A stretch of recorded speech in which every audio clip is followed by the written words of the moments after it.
I remember that feeling where I only cared about singing my heart out. But once certificates started pouring in, it felt amazing. After the long hours I spent practicing classical music, this sense of achievement felt like a reward for all the hard work. But it also made what happened next extremely painful. Even though my love for music and singing had not changed, my body had changed. My high pitched, squeaky, mouse like voice had now turned into a low pitched, mellow voice. My voice had changed. It was no longer a voice that could win prizes anymore. It felt like my body was saying, nope, we can't do this anymore. The more I went to sing in front of people, the more difficult it became to even sing. Even though my teachers, friends, siblings, parents kept on encouraging me, I still felt discouraged. I still felt unworthy. I felt empty and hollow. I used to ask my mom, what happened to my voice?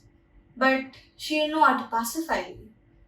I practiced endlessly and drank warm water, hoping my voice would get better again. But it did not.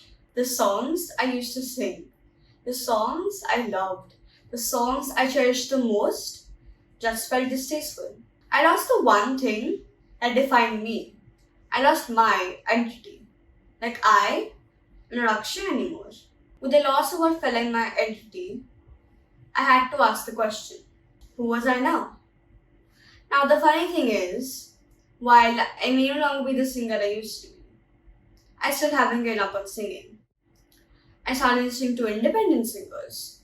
Through them, I realized they captivated their audience, not with a perfect voice, but with the emotions in the voice. Music is about expressing ourselves with rhythm and tune. It didn't have norms in the first place, but because so many people went high pitched, it instantly became the norm. I actually think many people stray in their voice just to fit the norms and be accepted. But that is not what music is about.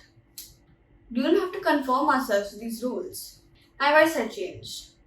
So, I adapted to new style of singing to suit this voice, which is how I came to the realization adaptability is the key to finding your individuality. Your individuality is your identity.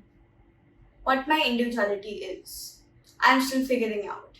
But I can tell you this. In the months since life changed for me, I have tried other activities. Sports, blogging. Each of these have now become minor identities.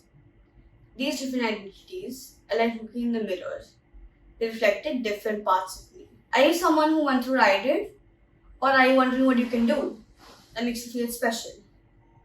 If this is you, then I wanted to give yourself the chance to become someone different.